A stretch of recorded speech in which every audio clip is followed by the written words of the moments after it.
vai tocar em algumas feridas nessa manhã. Então, um conselho para quem está online: tire as crianças da sala, ok?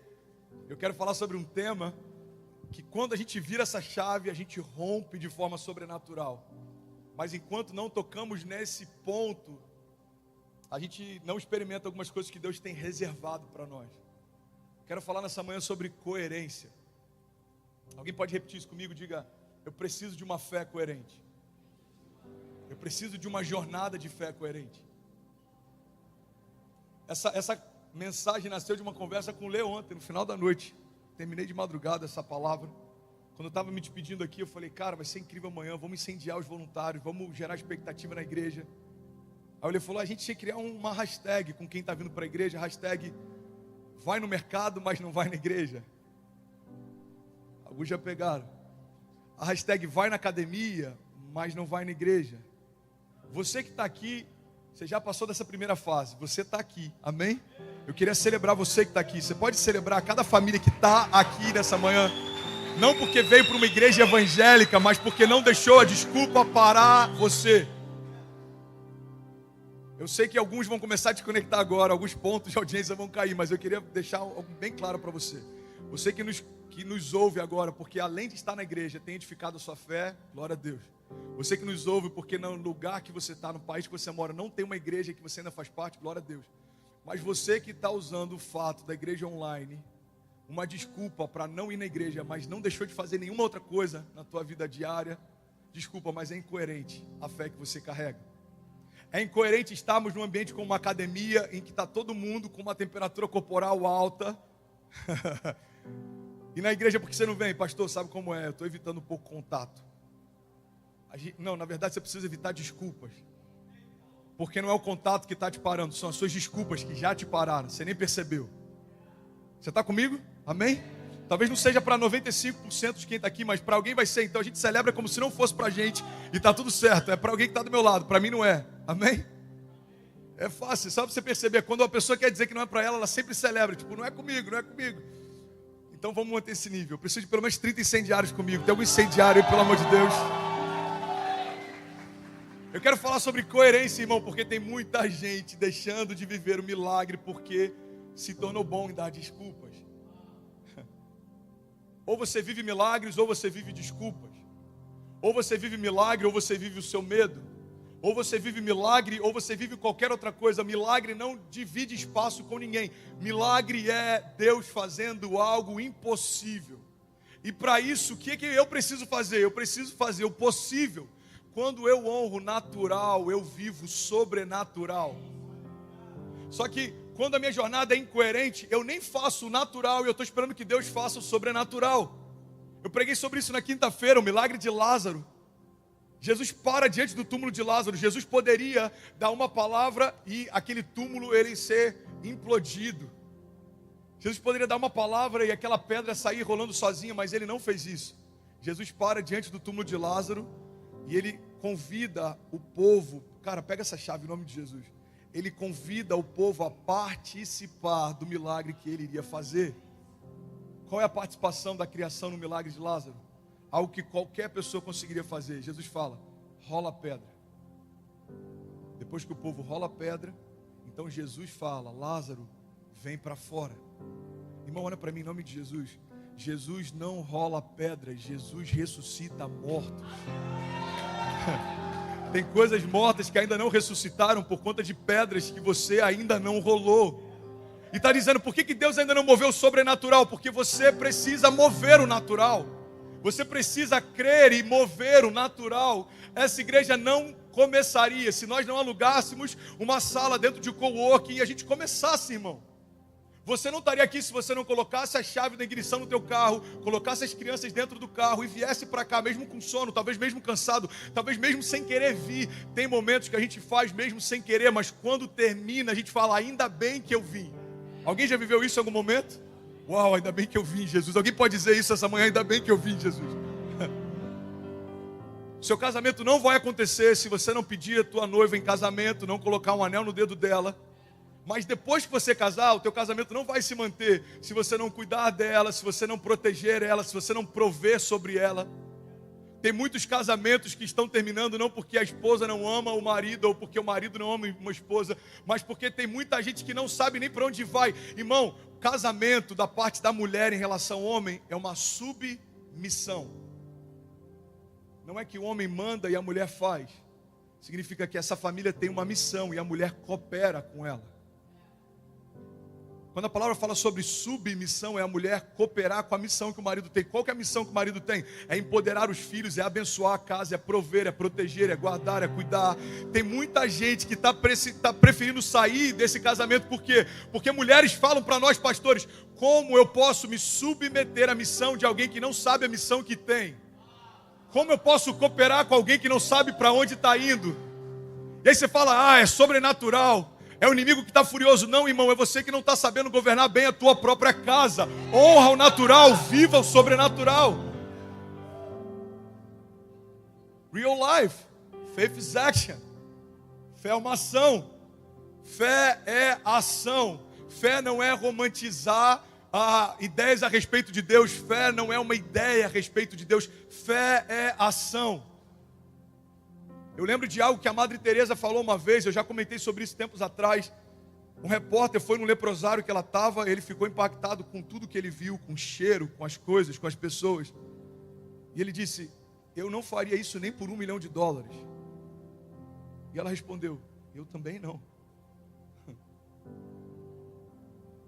Eu não estou aqui pelo que eu recebo, eu estou aqui pelo chamado que eu já recebi. Então ela dá passos naturais, e milhões de pessoas vivem algo sobrenatural. Mas ela precisou sair do conforto e ir para o propósito. Ela precisou sair do lugar cheiroso e ir para um lugar que fede. Irmão, existem milagres que não vão acontecer enquanto nós não sujarmos as nossas mãos. Enquanto a gente não sair de um lugar confortável e se envolver com aquilo que não é confortável, mas é eterno. Deixa eu ser sincero com você, irmão.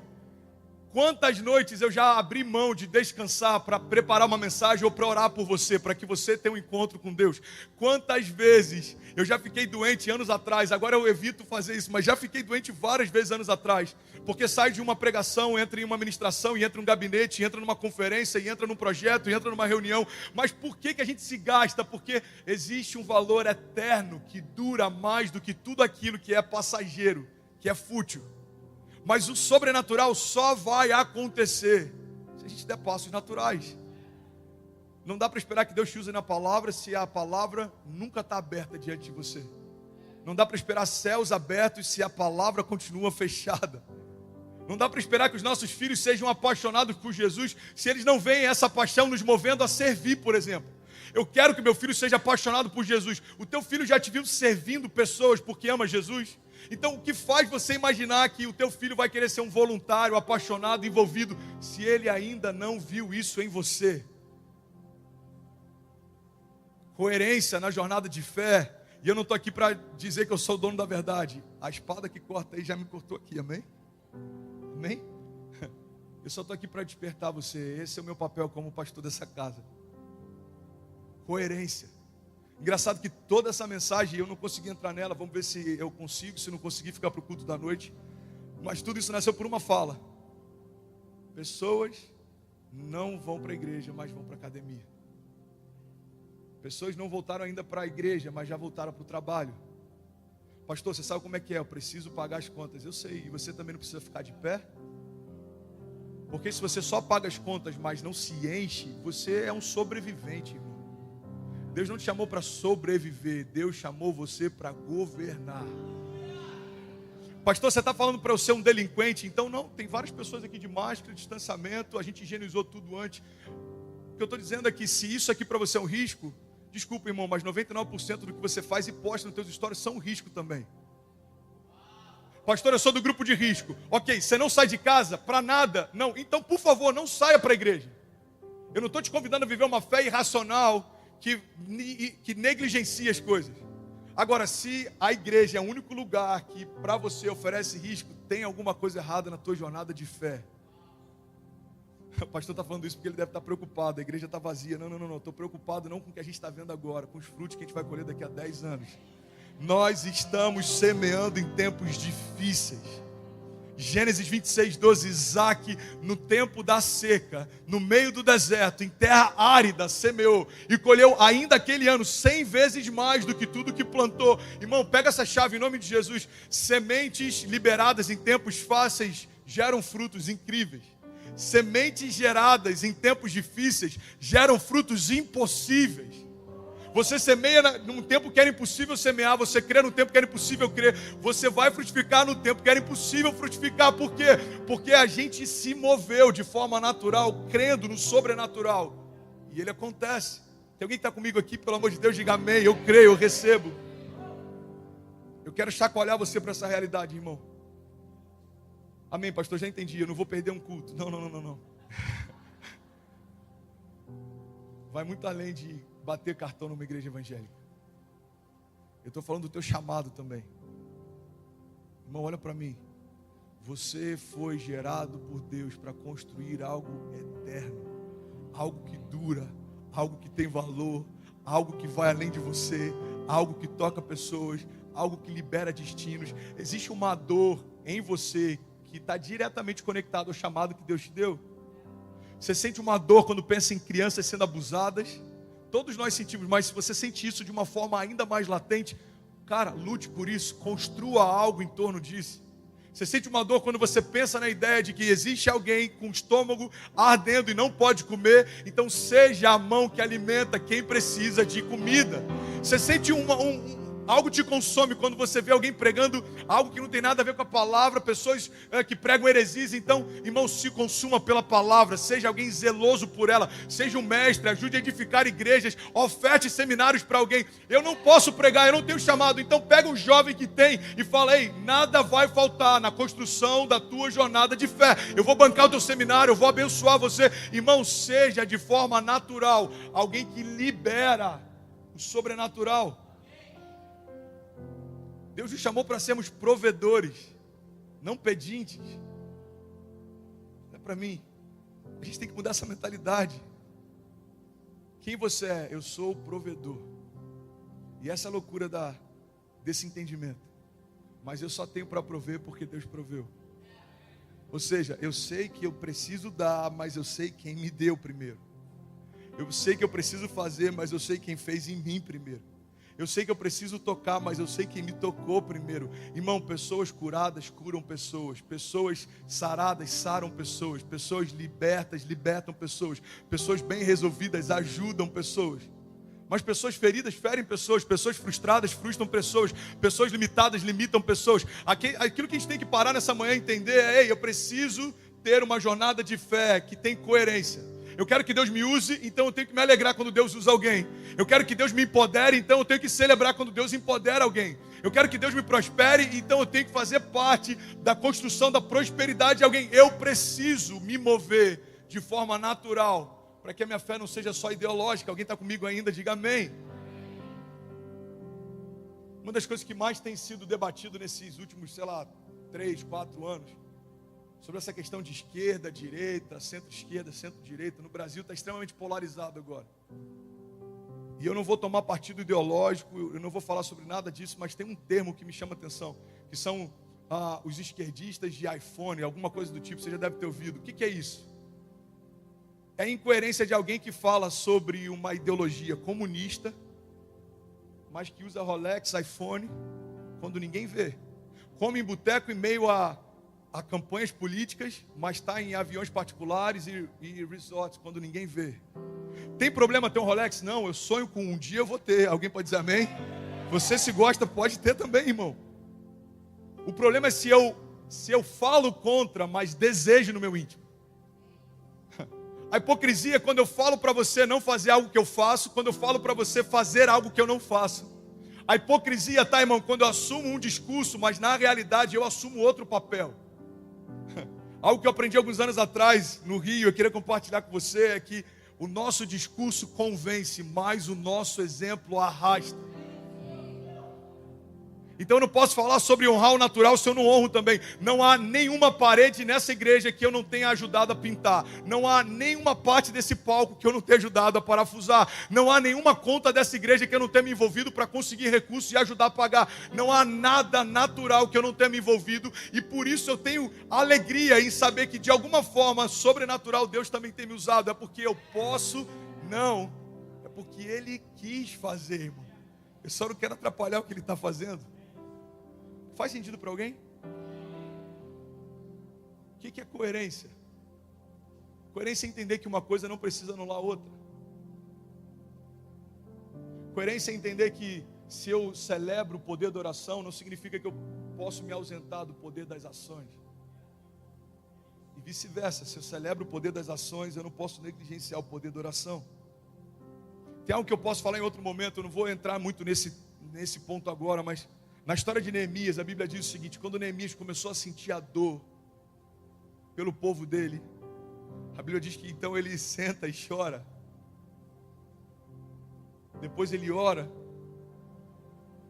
Depois ele age.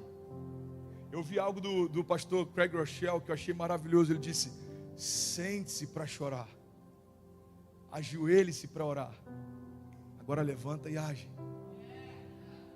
Pega essa chave, irmão. Neemias estava a 1.600 quilômetros de distância do povo dele. Ele não via a dor do povo, ele não via as ruínas da cidade, ele não via nada, mas a dor penetrou no coração dele a ponto de consumi-lo. Irmão, ele comia a mesma comida do rei, ele morava no mesmo palácio que o rei, ele estava bem. É como alguns de nós, você mora em Miami, talvez você tenha uma casa confortável, você dirige um carro aqui no Brasil, talvez seria inviável, você está confortável, mas não significa que não existam dores acontecendo exatamente agora. Então sente-se e chore. Nós precisamos nos alegrar com os que se alegram e chorar com os que choram. Existe algo que Deus está esperando você se mover para ser canal de cura sobre isso. O teu chamado antecede a tua existência, irmão. O teu chamado antecede a sua existência. Deus não olhou o que estava faltando e falou: já sei, deixa eu pegar o Jabre, me ajuda com isso aqui. Aí ele viu outra coisa que estava doente, já sei, deixa eu pegar o Leandro. Não. Você já nasceu com um chamado eterno para ser resposta de Deus para algo. Você está comigo? Diga amém. Então sente-se e chore. Olha para mim, irmão. Não tem nada melhor do que chorar algo que tem feito o coração de Deus chorar também. Tem nada melhor. Esses dias a gente foi atender uma menina aqui no gabinete. E aí ela queria falar comigo também. Eu apresentei a Rebeca. Eu falei: a líder da intercessão, pode começar com ela, eu estou cansado. Teve um final de semana inteiro de ministração. Ela falou: não, pastor, eu preciso que você faça parte. Eu falei: tudo bem. Aí chamei o Lê, participa aqui, me dá um suporte. Qual que é o problema? Bom, o problema é o seguinte: eu tenho um filho, não foi planejado, e eu acabei de saber que eu estou grávida de novo, e eu marquei o aborto para segunda-feira. A Lari estava grávida ainda, o Pedrinho não tinha nascido, o Benício tinha 1 mês e meio, sei lá, de nascido, 2 meses. Na hora, nosso coração, eu lembro que a gente aconselhou, orou. Quando a gente saiu, o Lê sentou ali, começou a chorar. A gente estava assim: meu Deus.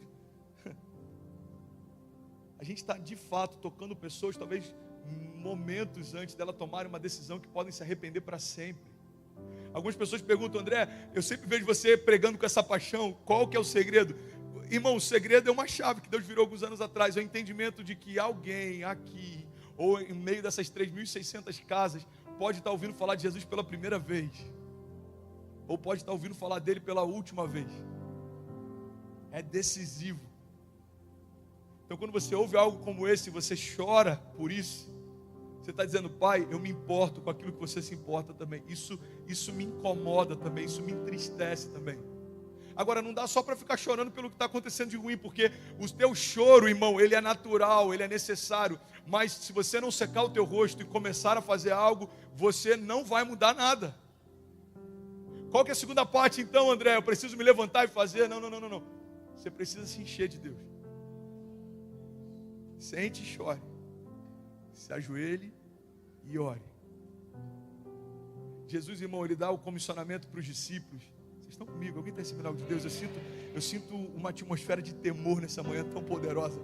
Deus está ativando ministérios aqui para sempre. Eu creio nisso. Uau. Jesus ele fala, olha, vocês vão por todo mundo, vão pregar o evangelho para toda criatura, vocês vão batizar no meu nome, vocês vão fazer isso, isso, aquilo. Mas ele diz, mas permaneçam até que venha sobre vós o revestimento de poder.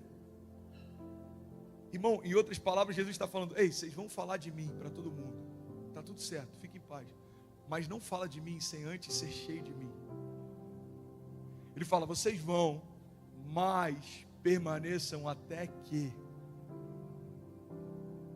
Sente-se e chore, se ajoelhe e ore, deixa Deus envolver você. Deus vai dar estratégias para você, Deus vai dar nomes para você, Deus vai dar ideias dos céus para você, Deus vai ativar algo em você. Irmão, eu falo sem nenhum medo de ser mal interpretado. O que eu tenho vivido como pastor nesses 2 anos é graça ao extremo do que esse nome carrega. De receber mensagem, como a gente recebeu na semana passada, o empresário da Barra fala, o meu filho de 8 anos não dorme sem antes ouvir uma pregação sua. Todos os dias ele só dorme antes de ouvir uma pregação. E eu estou vendo o quanto que vocês têm passado dificuldade com som. Eu quero ofertar para mandar um engenheiro de áudio meu para ir, e eu vou pagar tudo que precisa para fazer a acústica do auditório. Irmão, entende algo? Por que isso está acontecendo? Porque o nosso LED é legal, porque... Não, irmão, pelo amor de Deus, estruturalmente nós não somos nada ainda. Mas em alguns momentos a gente já compartilhou, cara, eu creio, Deus vai mandar alguém para ajudar a gente com isso. Cara, eu creio, Deus vai levantar uma provisão para esse cara, eu creio. E aí do nada, pega essa chave, irmão, do nada, chega uma mensagem, do nada, chega uma resposta, do nada, chega uma família, do nada, uma porta se abre, do nada, Deus te dá uma ideia, do nada, irmão, esse do nada de Deus leva muito tempo para acontecer. Existe um clamor dentro de você sendo gerado, e do nada para os homens, Deus envia uma resposta que já era algo real para ele. Do nada a gente recebe essa mensagem, para Deus já estava resolvido. É por isso que em alguns momentos, irmão, ele diz, ei, aquietai-vos e sabei que eu sou Deus. É como se ele falasse, filho, eu já estou gerando algo que do nada vai chegar, então aquieta o teu coração, espera em mim, entrega os teus caminhos ao Senhor, confia nele e o mais ele fará. Vocês estão comigo? Então senta e chora, descobre em Deus o teu chamado, o que queima você. Qual é o propósito eterno que Deus te gerou para fazer? O que em algum lugar na face da terra está à espera do teu posicionamento? Depois se ajoelhe e ore. Se enche de Deus, busque estratégias de Deus. Deus me dá ideias, me dá visões dos céus, abre portas, me conecta com as pessoas certas. Tira toda ideia que é minha, mas que não te agrada. Deus me mostra. Acabou de fazer isso? Agora levante-se e haja. Comece. Pessoas que marcaram a história não começaram grandes, irmão. O primeiro discurso do Martin Luther King não foi I have a dream. Ele falava quando ninguém queria ouvir. Primeira cesta do Michael Jordan não foi a última do último campeonato. A primeira vitória de Senna não foi a última que a gente viu antes da última corrida que ele partiu. Não foi. Ele estava em karts por horas, por anos, sonhando, gerando, até que a gente conheceu Senna, mas Senna já estava lá sendo gerado há tempo. O primeiro gol do Ronaldinho não foi no final de uma Copa. O teu melhor contrato não foi o último que você fez. Foi o primeiro, first step. Primeiro passo. A minha pregação não foi essa primeira. A primeira foi péssima, a segunda foi ruim, a terceira foi horrível, a quarta foi ok, a quinta foi péssima de novo. Até que em algum momento alguém gostou, eu comecei a falar, talvez eu consiga levar jeito para isso, talvez Deus me use com isso. Eu estou falando para pessoas bem-sucedidas em várias áreas, irmão. Você não começou pronto. Deus trouxe você até aqui. Então, comece a gerar em Deus os próximos passos. Deus, qual é o projeto? Qual é... Deus, eu não sei, eu quero ajudar a igreja com crianças. Eu vou, como um empresário procurou a gente, eu quero saber o que está no teu coração, pastor. No almoço essa semana eu falei, um campus só para o Kids, cara. Um auditório só para o Kids. A gente buscar os nossos filhos e ter lá crianças e adolescentes ministrando louvor, um palco para eles pregando a palavra, uma área criativa. Eu sonho com isso. Ele falou, então coloca no papel e me apresenta, e eu quero ver como eu consigo ajudar nisso.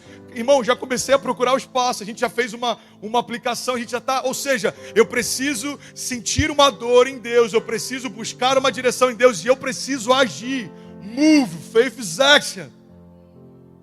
Isso é coerência. Você está comigo? Diga amém. Eu tenho mais 8 minutos. Alguém me dá mais 8 minutos para terminar essa mensagem?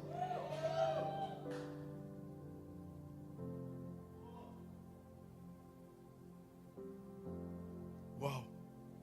Coerência.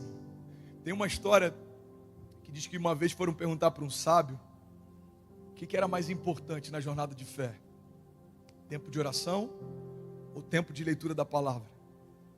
A resposta dele foi sensacional. Ele falou: pergunte para um pássaro qual asa é mais importante para ele, a direita ou a esquerda? Irmão, coerência é entender que uma coisa não precisa anular a outra. Eu quero fazer dinheiro, faça, mas construa algo eterno também. Eu quero ter tempo de qualidade com a minha família, tenha, mas tenha tempo de qualidade com Deus também. Eu quero cuidar do meu corpo, cuide, mas não faça dele o teu altar de adoração. A gente é muito polarizado. Pastor, eu entendi isso, então quer saber? Eu não vou nem mais dar dízimo, eu não vou dar mais oferta, eu vou pegar alguém pobre que precisa, eu vou fazer. Não, irmão, você não precisa ferir um princípio para poder ser generoso. Seja fiel nos dízimos, seja generoso nas ofertas. O que eu mais ouço, cara, eu não estou indo porque eu estou tendo tempo de qualidade com a família. O que eu mais vejo: pessoas que negligenciaram a presença, o envolvimento, o serviço, o propósito, usam como desculpas o tempo com a família. Mas algo natural não se sustenta se não tiver uma base sobrenatural. Tempos depois o casamento está em crise, problema com os filhos, aí como é que faz? Recorre, quer em dias reconstruir algo que negligenciou por anos. Pastor, me ajuda, o que foi? Meu casamento está em crise. Mas vocês não saíam para jantar todo dia? Um jantar não sustenta um casamento, irmão. Um passeio no parque não sustenta a criação dos filhos. Existe algo que é tão importante quanto em alguns momentos, mas no início é mais importante do que qualquer coisa. Se chama fundamentos. Jesus dá um exemplo de duas casas, 2 construtores. Um deles edifica com os fundamentos sobre a rocha e outro sobre a areia. Vocês estão comigo ainda? Diga amém. Olha para cá, não perde isso, irmão. A Bíblia diz que eles terminam. E não diz em que tempo cada um terminou. Eu imagino que aquele que negligenciou os fundamentos terminou mais rápido. Porque enquanto está um cavando, o outro já está aí subindo. Enquanto tem um cavando para baixo, tem outro crescendo para cima. Provavelmente ele economizou, porque grande parte do gasto de uma construção, quem trabalha com a área sabe disso, está nos fundamentos. Só que não é estético, não é visível. Ninguém toca, ninguém elogia. Não é como o ladrilho do banheiro, não é como as cadeiras da mesa do jantar. Ninguém vê. Só que a grande verdade é que se ele não for bem fundamentado, nada do que você coloca depois se sustenta. Então ele diz: olha, então vieram ventos fortes, e aquele que edificou com fundamento sobre a rocha permaneceu, e a outra casa se desfez. Irmão, olha para mim em nome de Jesus.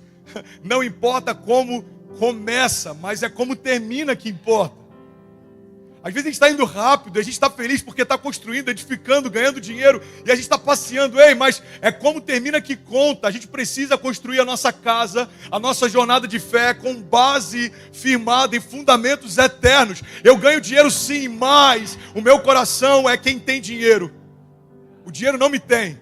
Eu tenho liberalidade para abençoar. Eu passeio com a minha família sim, mas em algum momento eu vou abrir mão de um tempo de família e levar minha família para servir a Deus. Irmão, pega essa chave. A oferta precisa partir de um pressuposto. E esse pressuposto é: eu abro mão de algo que tem valor para mim, para oferecer para Deus. Olha para mim, essa chave pode mudar a história de alguém. Eu não estou falando só de dinheiro, eu estou falando de tempo, serviço, coração, envolvimento. Amém? Você está comigo? O que é uma oferta? Oferta é como aquele vaso de alabastro que foi quebrado. Tinha valor, preço de 1 ano de trabalho. E ela quebra aos pés de Jesus. Os religiosos olham e falam: isso é um desperdício. Jesus olha e fala: isso é adoração. Porque daqui a alguns dias vocês vão me procurar para me perfumar e não vão me encontrar mais.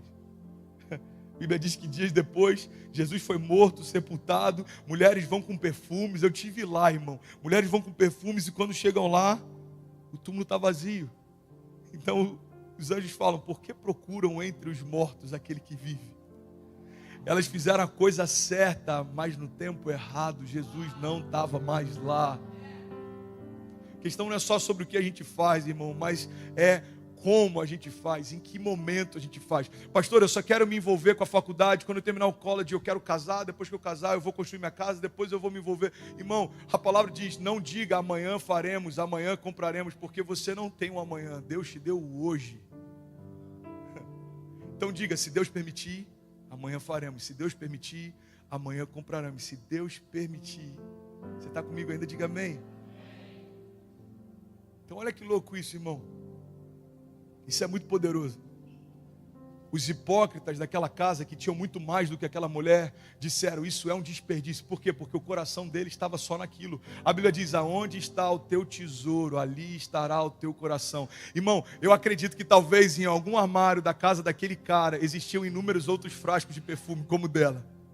E eu acredito que na casa dela, talvez aquele fosse o único. Não tem a ver com quantidade. Quem é mesquinho com tempo com Deus não é porque falta tempo, é porque falta vontade. Quem é mesquinho com ofertas para Deus não é porque falta dinheiro, é porque falta gratidão. Nunca foi falta de tempo, nunca foi falta de dinheiro, nunca foi falta... Irmão, a gente tem que ser coerente. Aquela viúva que chama a atenção de Jesus, ela deu centavos. Alguns historiadores fizeram um cálculo e proporcionalmente o custo de um funcionário no templo para ajudar nas contagens dos recursos custava mais do que a oferta que ela deu e o tempo que levaram para contar. Irmão, o que ela deu não tinha a ver com algo monetário, mas tinha a ver com a essência da oferta dela. Então, voltando a esse princípio, você está comigo ainda? Diga amém. Pastor, então... Você está dizendo para eu abrir mão de tempo de qualidade com a família para servir a Deus? Não, eu não estou te chamando para ser um workaholic gospel. Não é isso. Mas é bom sim você em algum momento abrir mão de algo que é precioso e falar, eu te entrego o meu melhor. É a minha primícia. É o meu primeiro. O meu primeiro. Êxodos 13, eu preguei sobre isso na quinta, o princípio do primeiro. Deus fala, separa para mim o primogênito de todos os filhos e de todos os animais, me dá a primeira parte. Pega essa chave, vou finalizar aqui, irmão. Imagina se você pegar o primeiro final de semana de cada mês e com a sua família servir a Deus de alguma forma. Não, pastor, então eu vou passear e quando sobrar tempo... Não. Irmão, Deus não está falando de sobras. Deus está falando da primeira parte. Não é, eu vou passear, eu vou comer, eu vou jogar bola, eu vou no churrasco, eu vou no shopping. Se sobrar tempo, eu apareço no final do dia. Não. Deus, eu separei esse dia para você. Minha casa está aqui, meus filhos estão aqui. O que precisa fazer? Tem que alimentar pessoas? Eu vou lá comprar cesta básica. Eu vou ajudar a embrulhar. O que precisa fazer? Tem que pintar aqui. O que precisa fazer? Tem que orar por alguém. Cadê as fichas de consolidação? Deixa eu ajudar a ligar. Como é que eu faço? Irmão, se envolva. Ame aquilo que Deus ama. Dê o teu melhor. A oferta é abrir mão de algo que tem valor para você. Esse relógio eu não gosto mais, então esse eu vou dar. Esse tênis eu não gosto mais, então esse eu vou dar. Esse tempo eu não vou usar mais, então esse tempo eu vou dar. Não. Isso são sobras. Você já parou para pensar? Eu vou usar um exemplo prático agora, porque dinheiro todo mundo entende, irmão. Que numa igreja que tem uma média de $7 por pessoa, o que a gente está dizendo para Deus é que o tip que a gente dá no nosso almoço de domingo é superior à oferta que a gente entrega aos pés dele. Irmão, pelo amor de Deus, olha para mim, eu não estou preocupado com o que cada um vai dar, é Deus quem paga as contas, amém? Ele já levantou alguém com $19 mil para o Kids lá do Mato Grosso, nunca pisou nessa casa. Levantou o empresário do Rio agora, vai ajudar com o projeto acústico. Eu não estou dizendo que a gente precisa, porque as contas Deus sempre paga. O que eu estou dizendo é que vocês e eu, e a minha casa, e a sua casa, nós precisamos nos envolver mais com aquilo que Deus se agrada. Ele morreu pela igreja, então viva por ela. Jesus morreu pela igreja, viva por ela. Isso é coerência. O que é incoerência, pastor? É cantarmos de olhos fechados, em plenos pulmões. Eu abro mão dos meus sonhos, eu abro mão dos meus planos, eu abro mão da minha vida por ti. Irmão, se Jesus já morreu pela igreja, você não precisa morrer por ela. Viva por ela. Viva por ela. Viva por uma causa, queime por uma causa. Como eu posso então servir a Deus? Você serve a Deus servindo pessoas. Você ama a Deus amando pessoas. Você abençoa, eu vou botar entre aspas, porque quem somos nós para abençoar a Deus? Mas entre aspas, você abençoa a Deus abençoando pessoas. Você é grato a Deus liberando algo sobre pessoas. Você está de pé porque em algum momento alguém abençoou você, irmão. 1988, todos os médicos falaram para os meus pais: aborta. Ele vai nascer com problemas de visão, malformação cerebral. Os meus pais decidiram pagar o preço, eles correram o risco. Foi minha primeira bênção. Como se meus pais falassem: hey, son, bless you. Eu abençoo você. Eu vou correr o risco por você. Eu vou pagar o preço por você. Por que eu estou de pé pregando para você 32 anos depois? Porque há 32 anos atrás alguém pagou o preço por mim. Ah, então tua história começou no ventre? Não. Long time ago. E eu estou usando algumas pequenas palavras em inglês porque a gente já tem americano chegando, ok? We are global church. Local vision. Global, I don't know. Isso é louco. Grécia conectada, Tailândia, Itália acabaram de chegar. 4.000 pessoas conectadas praticamente, 3.700 contas. Pega essa chave, irmão. Ah, pastor, então você está de pé porque há 32 anos atrás alguém pagou o preço por você? Não. Eu estou de pé porque além de 32 anos atrás alguém ter pago o preço por mim, há 2021 anos atrás alguém se entregou por mim. Irmão, eu respiro porque Ele vive, eu me movo porque Ele vive, eu tenho porque Ele me deu, eu posso porque Ele me deixa fazer, todas as coisas são possíveis. Aqueles que creem, é a nossa fé que nos sustenta, que nos move, que nos abençoa. Nós só amamos porque Ele nos amou primeiro. Aquilo que a gente está dando, a gente na verdade não está fazendo, a gente só está retribuindo. A gente tem que mudar essa visão. E eu termino aqui, irmão. A gente tem que mudar essa visão. A visão que a gente tem sem perceber é uma visão depois da queda. Pega essa chave. O homem peca, Deus fala: olha, eu vou tirar você do jardim. Não porque eu quero te punir apenas, mas é porque eu te amo. Se você na condição de pecado tiver acesso à árvore da vida eterna, eternamente você vai ser pecador. Então eu vou tirar você do acesso da vida eterna, até que eu, meu filho, possa redimir você. E então redimido será salvo, e então salvo terá acesso à vida eterna. Então eu vou tirar você daqui. Você está comigo? Ainda diga amém. E a partir de agora, a mulher vai sentir dores, contrações, dores de parto. E você vai comer do suor do teu trabalho. Irmão, pega essa chave. O princípio pós-queda é: você come se plantar. Se não plantar, não tem. Se não plantar, não come. Se não plantar, não colhe. Mas isso é pós a queda, irmão. Nós estamos no tempo da graça. E na graça, Deus reestabeleceu tudo que o pecado removeu. Ou seja, eu não estou plantando para colher. Eu já colhi e agora eu vou replantar. Eu tenho para dar porque Deus me deu. Eu posso fazer porque Deus já fez. Eu amo pessoas porque Deus me amou. Eu creio em algo eterno porque aquilo que era eterno se desfez de toda a glória. O único Filho de Deus se tornou um homem para que todos os homens pudessem ser feitos filhos de Deus. Eu sou justo porque aquele que não cometeu pecado se fez pecado por mim, para que eu fosse feito justiça de Deus. Eu sou sarado porque a cura se fez doente. Eu sou liberto porque a liberdade se fez escravo. Eu sou o filho. Alguém pode declarar isso em nome de Jesus? Declare isso, diga: eu sou o filho. Fica de pé no seu lugar, irmão. Eu quero orar com você. Fica de pé. Fica de pé, você pode celebrar Ele. Feche teus olhos, levante as suas mãos. Se tem alguém com fome de Deus aqui nessa manhã, comece a fazer a sua oração. Deus, me usa. Me usa, Deus, me usa, me usa, me enche.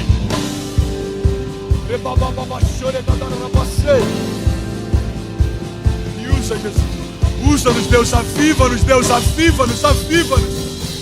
Liberta-nos, Deus, liberta-nos, liberta-nos. Liberta-nos de toda incoerência, liberta-nos de toda hipocrisia, de toda mentira, liberta-nos de todas as desculpas. Nós não queremos mais desculpas, nós queremos você, Jesus.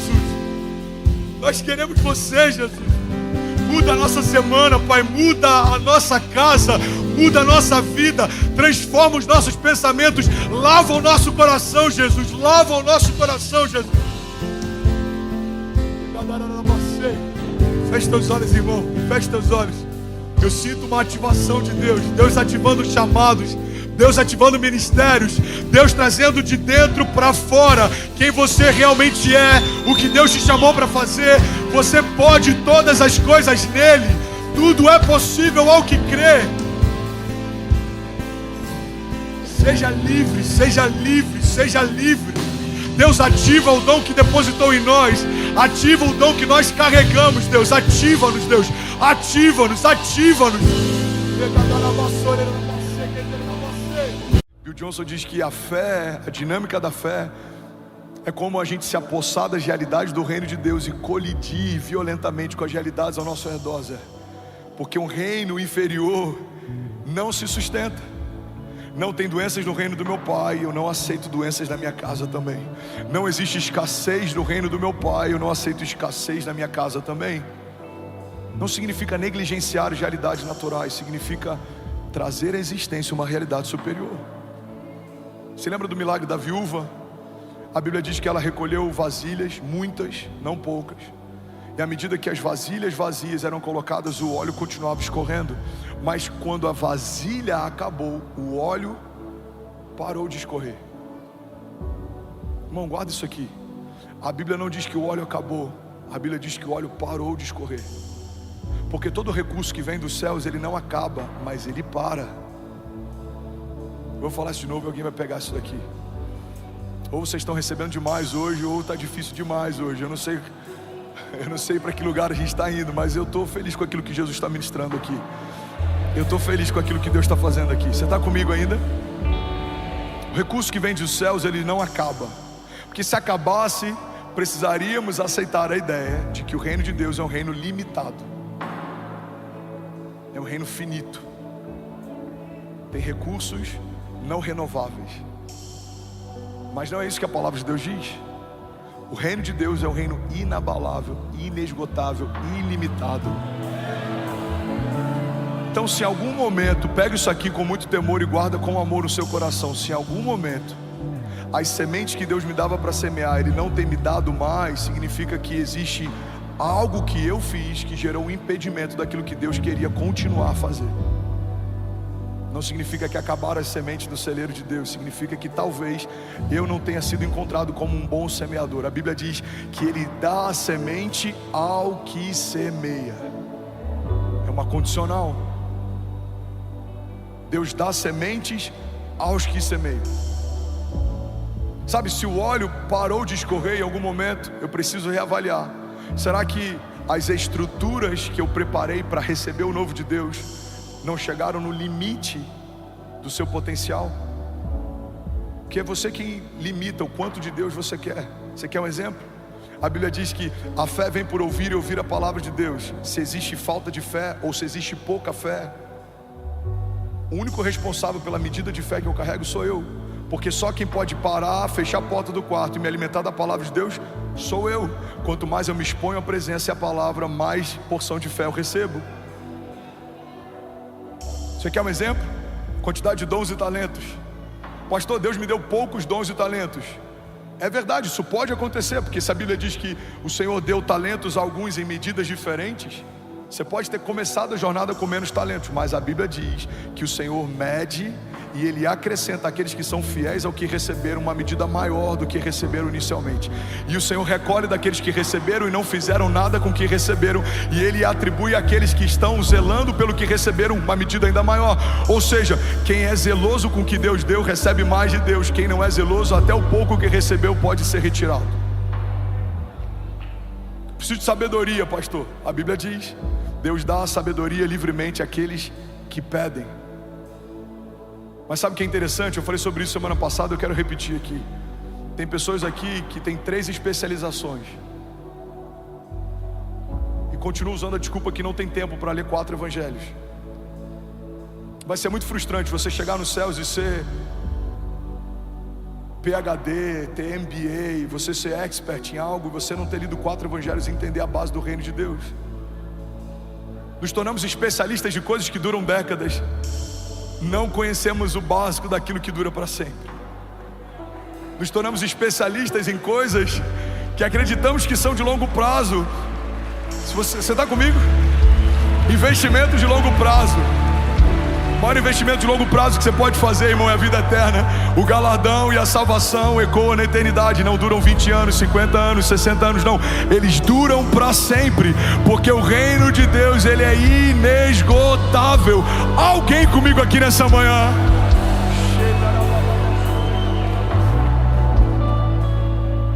Então existe uma realidade do reino de Deus e existe uma realidade no reino da terra.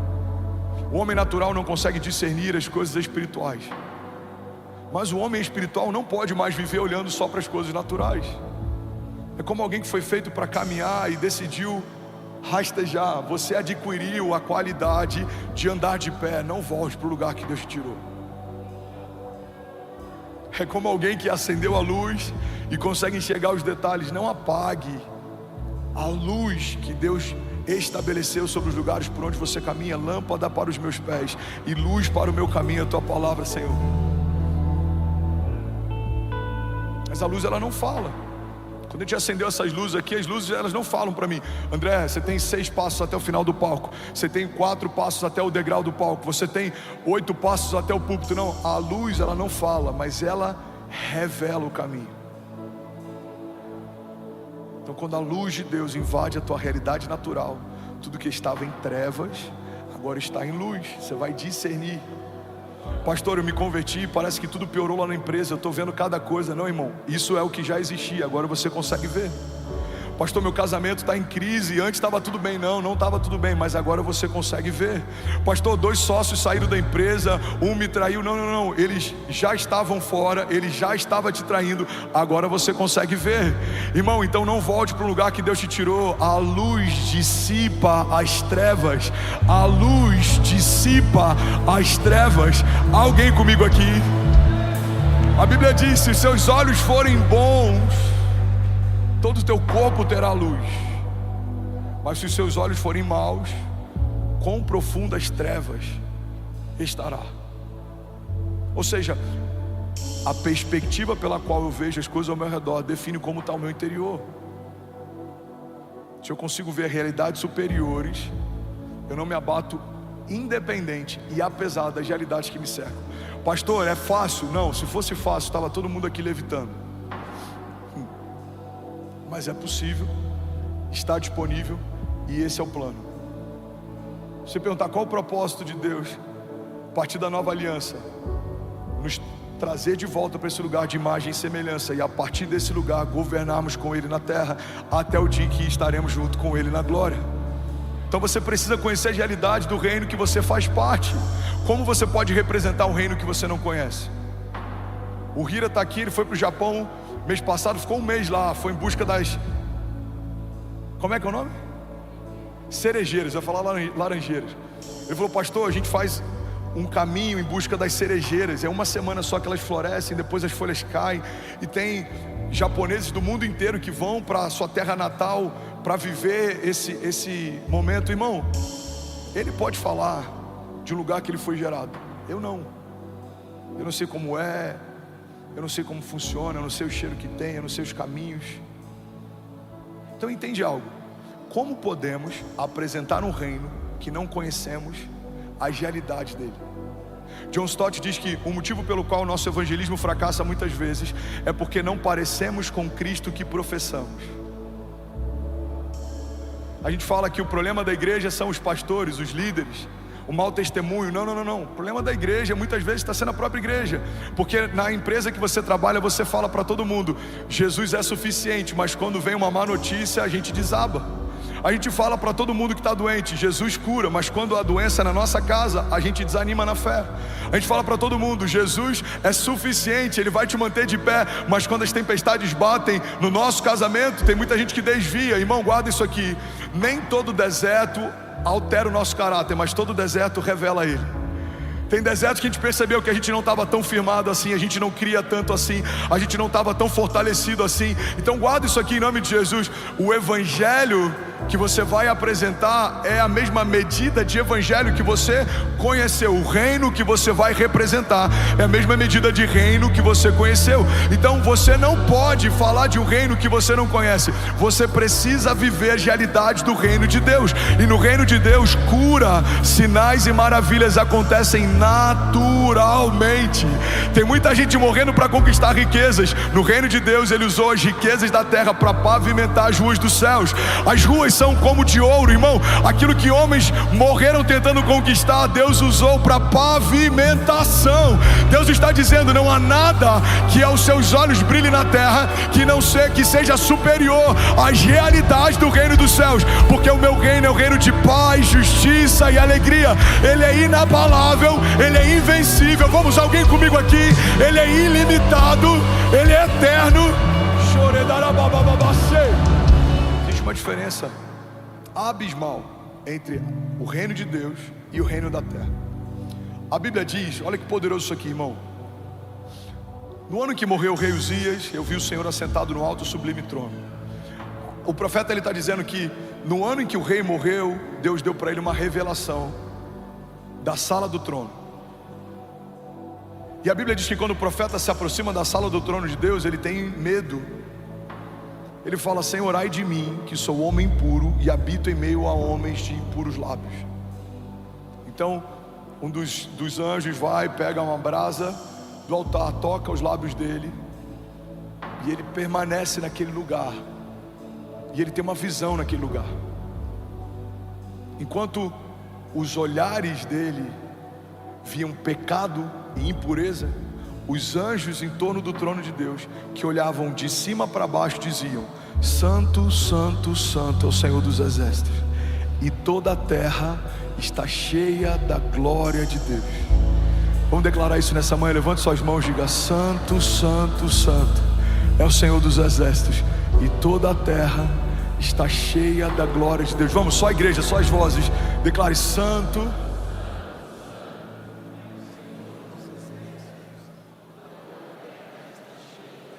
Vamos falar com mais convicção, vamos. Santo, Santo, Santo.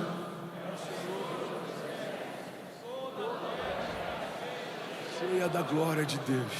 Sabe o que é poderoso nessa revelação?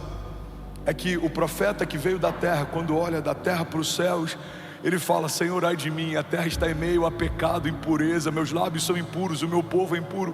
Mas a Bíblia diz que quando ele é levado à sala do trono de Deus, ele vê os querubins, serafins que olham a terra de cima para baixo. Eles falam: toda a terra está cheia da glória de Deus.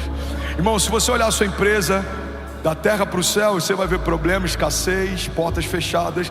Mas se você olhar para a tua empresa dos céus para a terra, você vai saber que toda a sua empresa está cheia da glória de Deus. Vamos, alguém comigo aqui? Se você olhar para o seu casamento, para os seus filhos, para a sua família, da terra para os céus, você vai ver problemas, debilidades, disfuncionalidades, você vai ver desafios, atritos. Mas se você olhar a tua casa, o teu casamento, os seus filhos, dos céus para a terra, você vai declarar: toda a minha casa está cheia da glória de Deus. Se olharmos para o Brasil, a gente vai ter discordâncias políticas, governamentais, projetos de governo. A gente não vai concordar com tudo. A gente vai ter preocupações talvez com a economia, com algumas coisas que estão sendo estabelecidas, com fenômenos naturais. Você vai dizer: o Brasil está um caos, o Brasil está em desordem. Mas se olharmos dos céus para a terra, a gente vai declarar com autoridade: o Brasil está cheio da glória de Deus. São Paulo cheio da glória de Deus. Alphaville, Barueri, Santana cheio da glória de Deus. Lagoinha, Alphaville cheia da glória de Deus. Alguém comigo aqui?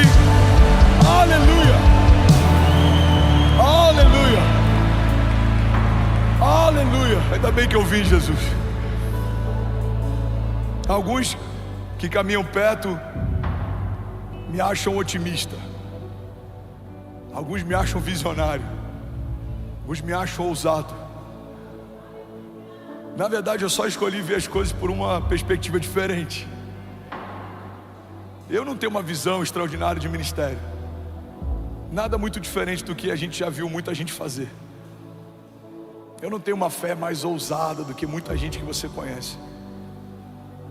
E eu não sou otimista, porque o otimista, ele se move debaixo de uma sensação.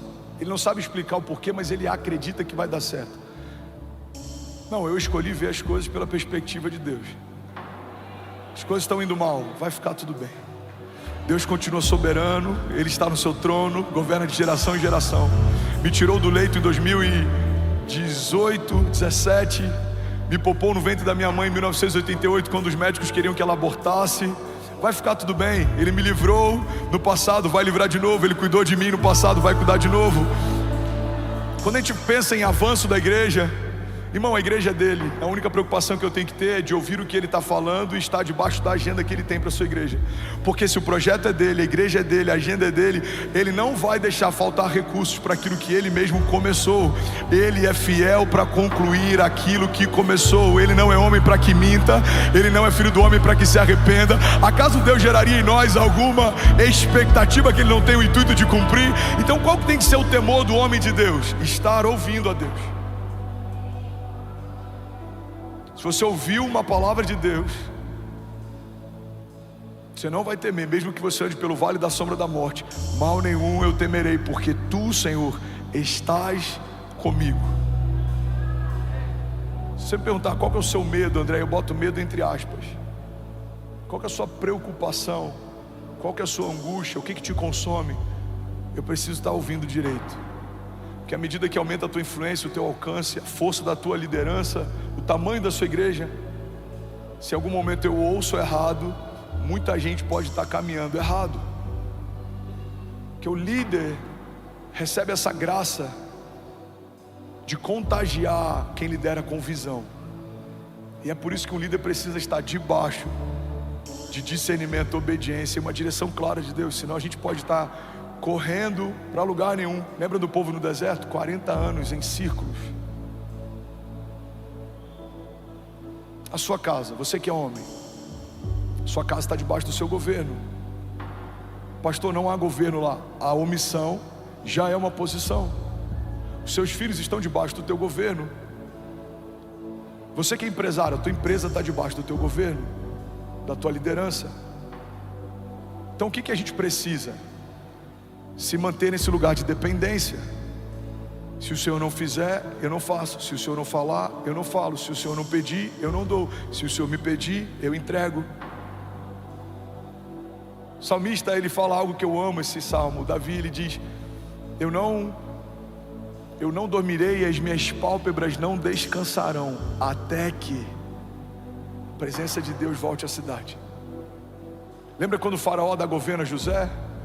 Ele coloca um anel de governo na mão de José, ele coloca sandálias nos pés de José. Ele diz: nenhum homem tem tanta autoridade nesse lugar como José. Só eu tenho mais autoridade do que José quando estiver assentado no trono. E ele fala algo poderoso. Irmão, o entendimento de governo de Faraó é maior do que o entendimento de grande parte da igreja cristã hoje. Ele diz: nenhuma mão se levantará e nenhum pé se moverá sem que haja uma palavra dele. Sabe como a gente precisa se mover como igreja? Nenhuma mão se levanta e nenhum pé se move sem que haja uma palavra de Deus. Eu não começo se ele não falar, mas se ele falar, eu começo independente do que os outros pensam. Eu não me lanço se ele não falar, mas se ele falar, eu me lanço independente do que os outros acham. O problema, irmão, é que a gente tem confundido a multidão de conselhos com os conselhos da multidão. Às vezes uma opinião te parou, algo que alguém falou a teu respeito te desanimou.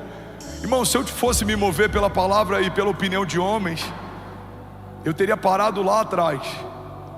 Mas teve vários momentos em que eu precisei negligenciar o que os outros falavam e pensavam e continuar ouvindo aquilo que Deus estava falando a meu respeito. A palavra de Deus diz: eu bem sei os pensamentos que tenho a respeito de vocês, diz o Senhor, pensamentos de paz e não de mal, para te dar o fim que você deseja. Levante suas mãos em nome de Jesus. Deixa eu liberar algo sobre você.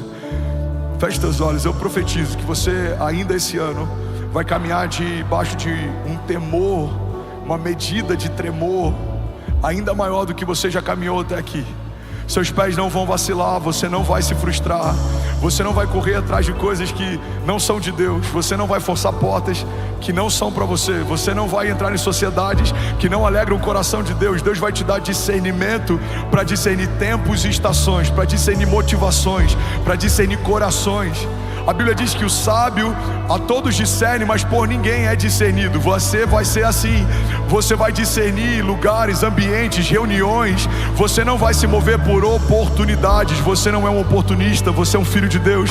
Você vai se mover debaixo de palavras de Deus, debaixo de promessas de Deus, e você vai ver a fidelidade do Senhor sobre você e sobre os seus filhos, e ela vai se estender sobre os filhos dos seus filhos, e uma geração contará a outra geração a grandiosidade dos feitos de Deus, e você vai ver a bondade dele te dando o que você não poderia ter, te colocando em lugares que você não poderia estar, te dando uma sabedoria que você não poderia comprar. Você vai ser considerado culto e sábio por homens cultos e eruditos, mesmo que você não tenha comprado ou conquistado isso de forma humana. Não, Deus vai te dar, Deus vai te dar, Deus vai te dar. Deus vai levantar homens sábios, homens de governo, homens que lideram muitos homens, homens que abrem mercados, homens que lideram frentes, homens que lideram estados, homens que lideram nações, homens que lideram ministérios, que vão liberar destinos de milhares de pessoas. Eu profetizo em nome de Jesus, não só para quem está nesse auditório, não só para quem está me ouvindo agora online ao vivo, mas se você está ouvindo essa mensagem em 2032, em 2040, essa palavra é para você, porque nós cremos que toda palavra profética, ela não está limitada ao tempo, não, ela transcende o nosso tempo natural. Eu declaro em nome de Jesus, seja você quem for, esteja onde estiver, ouvindo no ano que for, eu declaro Deus liberando o teu destino, e você caminhando debaixo de obediência e de graça de Deus e de favor de Deus. Talvez aos olhos naturais você esteja cativo, mas eu creio que assim como José, da noite para o dia, Deus pode te dar governo. Você pode estar sendo perseguido como Davi, mas eu creio que Deus vai bater em retirada. Os seus inimigos virão contra você por um caminho, mas por 7 caminhos eles fugirão. Eu declaro em nome de Jesus que a obediência e a dependência serão marcas da sua jornada de fé. Você não vai se vangloriar dizendo fui eu quem vi, fui eu quem fiz. Não, não, não, não. Você vai dizer, o Senhor me deu, o Senhor fez, o Senhor abriu, o Senhor concedeu, o Senhor derrotou os meus inimigos na minha presença, o Senhor abriu portas de milagres, o Senhor abriu as comportas dos céus, o Senhor fez infinitamente mais do que tudo que eu havia pedido ou pensado, porque Ele é poderoso para fazer infinitamente mais do que tudo que pedimos ou pensamos, segundo o seu poder que em nós atua, porque dele é a glória, o poder e a majestade para sempre e para sempre, e Ele é glorificado de geração em geração, e os nossos feitos apontarão para Ele, os nossos feitos apontarão para a bondade dEle. As mãos do Senhor estão sobre a nossa casa, e toda a terra está cheia da glória de Deus. Se você crê nisso, irmão, você pode celebrar Jesus no seu lugar. Tudo bom? Você acabou de assistir uma mensagem aqui do nosso canal. Eu tenho certeza que ela te edificou e que ela vai gerar algo novo em você. E a gente separou mais 2 vídeos. Eu quero deixar essas indicações aqui para você continuar queimando com Jesus. E eu quero muito te fazer um pedido também. Se essa mensagem te edificou, comenta aqui embaixo, segue o canal, me ajuda a compartilhar para que mais pessoas sejam tocadas também. Deus te abençoe. Eu preciso de pelo menos 30 incendiários aqui pra gente. Tem algum incendiário aí no fundo. Você que está em pé. A gente tem alguns lugares, eu acredito, ok? Então, se você precisa de lugar, é só levantar a mão aí, os voluntários vão te ajudar. A igreja está crescendo, irmão. A gente está voltando. We are back. Eu lembro que antes do Covid, a gente tinha que correr nas salas para pegar as cadeiras, porque não tinha mais onde colocar as famílias aqui. E eu creio que antes disso acontecer, a gente já vai estar no nosso novo espaço. Você crê nisso? A gente tem se dedicado mais em religar disjuntores de energia do que qualquer outra coisa nas últimas semanas. E eu creio que isso é um empurrão de Deus levando a gente para o novo. Sabe, tem decisões que se a gente não estiver desconfortável, a gente não toma. Olha para cá, não se distrai não, irmão. Tem decisões que se você não estiver num ambiente desconfortável, você não vai tomar. E o desconforto, ele pode ser um ótimo impulsionador. Você quer um exemplo? Você que está aqui porque você mudou de nação, existe um propósito para a tua vinda. E com certeza, um dos teus maiores ativadores foi o desconforto. Você estava desconfortável com alguma coisa onde você estava e por isso você foi trazido para onde você está. E hoje eu quero compartilhar um conselho que vai mudar a sua vida. Quantos querem um conselho que vai mudar a sua vida para sempre? Eu acho que eu vou deixar para o final, porque assim eu não estrago a surpresa e não perco você até o final. Eu vou tentar pregar em 25 minutos hoje, ok? Vocês estão junto comigo? Vamos junto? O conselho que vai mudar a sua vida... Agora é a hora que a gente faz aquele suspense, gente. Me ajuda aí, tem que fazer aquela cara tipo... Oh, come on. O conselho que vai mudar a sua vida... Vocês são incríveis. O conselho que vai mudar a sua vida é o seguinte, irmão. Cuide da sua vida. Fala para quem está do seu lado. Fez sentido para alguém aí? Fala isso para quem está do seu lado, mas fala com amor, ok? Para não parecer que está em tom de indireta. Principalmente se for a sua sogra ou um cunhado. Você não vai falar, você precisa cuidar da sua vida, irmão. Não, fala com amor, cuida da sua vida. É algo tão lógico, tão simples, mas é o que de fato muda histórias. É quando eu cuido da minha vida. A gente poderia falar sobre inúmeras coisas quando o assunto é esse. A gente poderia falar sobre personalidade, por exemplo. Uma das maiores crises da nossa geração é a identidade. Porque a gente está querendo ser o outro e aí está faltando a gente no mundo. Se você for igual a alguém que não é você, vai faltar você no mundo. Então nessa crise de identidade, a gente confunde celebrar com copiar. A gente acaba querendo ser alguém que a gente se inspira e a gente acaba deixando de ser quem Deus deseja que a gente seja. Eu poderia falar, além de personalidade, sobre zelo com chamado. Quantas vezes a gente cuida de tantas coisas, mas o chamado eterno que Deus depositou em nós, o motivo pelo qual nós fomos gerados, às vezes acaba ficando esquecido. Mas hoje eu quero falar especificamente sobre autorresponsabilidade. Esse é o tema da mensagem de hoje. Você está comigo? Diga amém. Amém. E eu confesso que eu tenho sido muito confrontado por isso. Eu tive uma conversa na semana passada que ela me ativou demais. Eu queria deixar, só abrir um parênteses, eu queria deixar um conselho. Você precisa se cercar de pessoas que te deixam desconfortáveis com as suas fraquezas.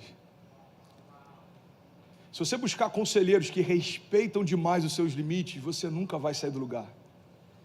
Porque quando as pessoas respeitam demais o nosso limite, a gente começa a criar um afeto com a nossa dor. Você sabia que tem vitimistas que não querem que a dor seja resolvida porque não vão ter mais motivo para se desculpar? Eu vou botar a culpa em quê agora, se todas as minhas dores elas foram resolvidas? É por isso que pessoas feridas procuram pessoas feridas, porque a gente precisa de alguém para concordar com a nossa dor. Faz sentido?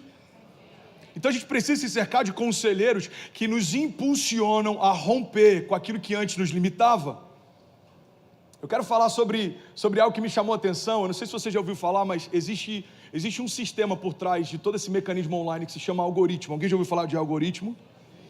O algoritmo, ele entende o que você quer e ele te entrega aquilo que você quer. Então, você procura, por exemplo, ou você fala, você pode fazer esse teste, você fala sobre, sei lá, eu preciso comprar um novo carro e vai começar a aparecer um monte de anúncio de concessionária no teu Instagram, no teu Facebook. Porque o algoritmo entende o que você procura e te entrega isso.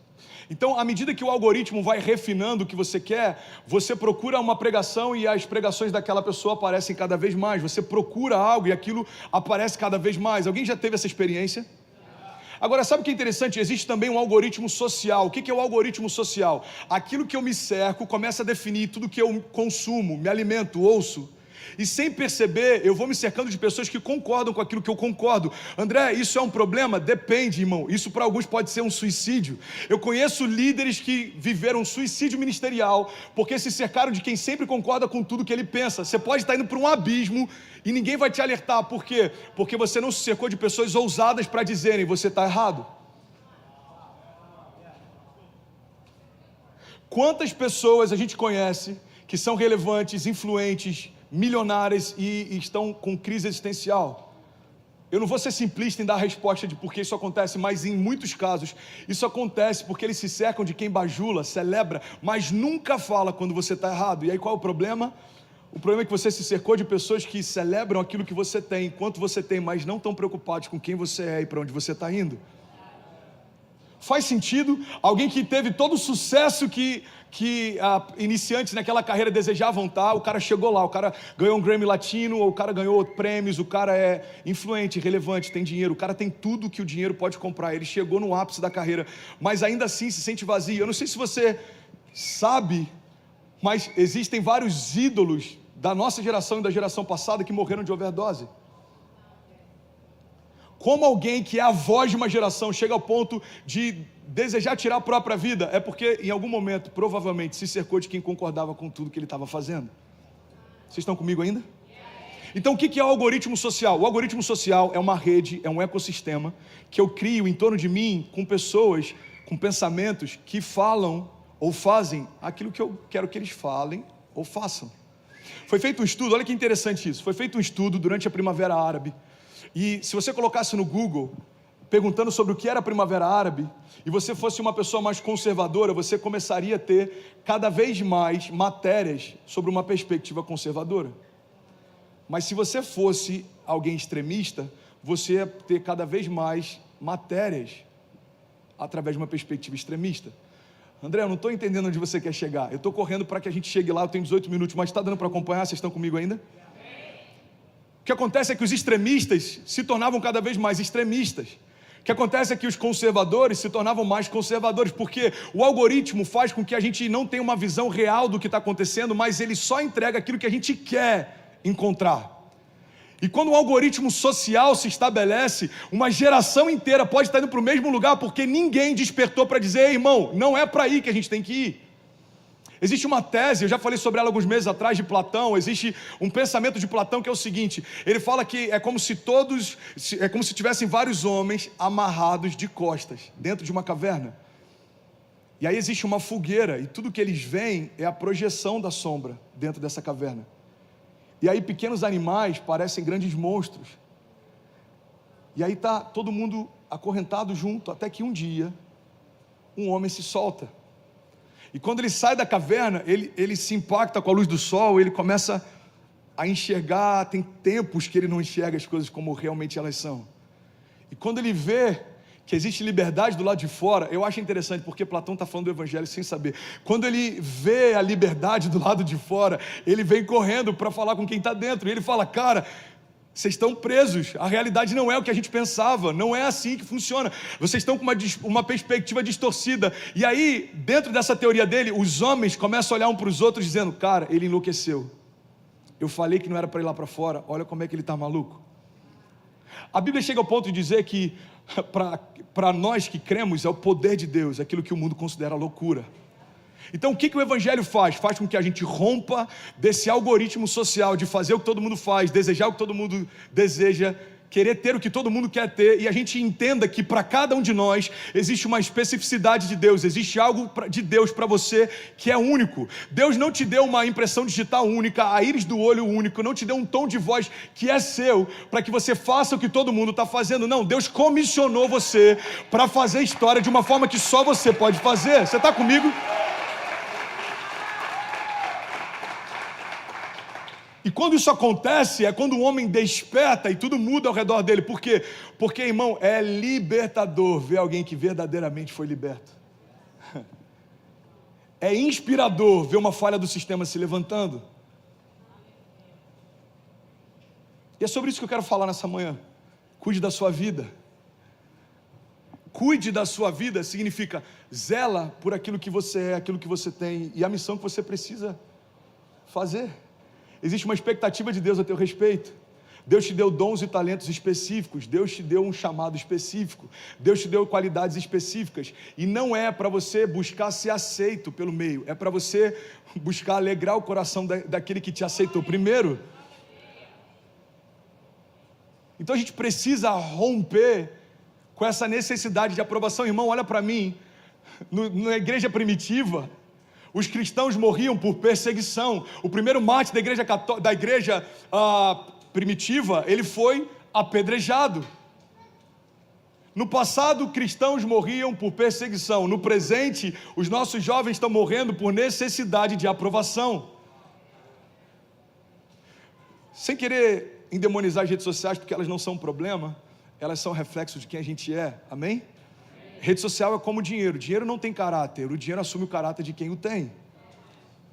Seu dinheiro não é generoso ou medíocre. Seu dinheiro é a expressão de quem você é. Se você é generoso, seu dinheiro vai ser usado para generosidade. Se você é medíocre, o seu dinheiro vai ser retido só para você.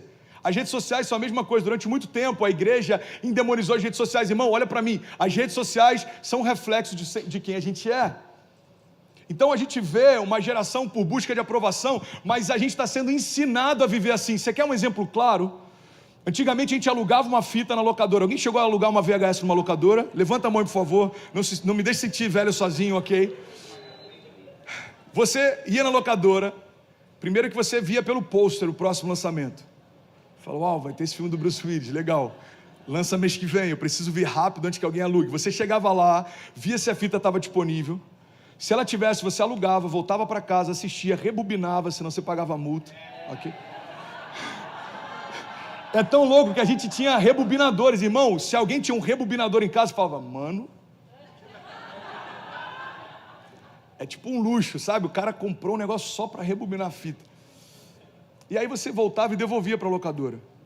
Tempos depois, começou algo que a gente hoje está tão habituado, que é o streaming. A gente está numa geração em que você pega e, na hora, assiste um filme que ainda está nos cinemas. Pela Apple TV, eu alugo o filme que ainda está no cinema. E aí o que acontece? Inventaram um bendito anúncio do YouTube. E agora, quando aparece um anúncio de 5 segundos, parece que é o demônio que está ali. Porque a gente fica clicando o tempo inteiro para passar skip, skip, skip. Alguém passa por isso também ou só eu? Pior quando você clica no anúncio e vai para a paz e fala, não, peraí. Você quer um outro exemplo que está fazendo com que a nossa dinâmica seja acelerada? O WhatsApp também, a gente quer ouvir todo mundo em 2.0. Alguém já ouviu? Mas, muito bom, muito bom. Você sabia que é uma função que eu acho que está até trazendo mais graça para o nosso dia. Pega aquele chefe que você odeia, bota ele para ouvir em 2.0. Você vai... Cara, você precisa ouvir esse áudio. O que ele está falando? Não, está me demitindo, mas olha isso em 2.0, irmão. Sensacional. Esses dias, pode aplaudir, me ajuda aí a pregar.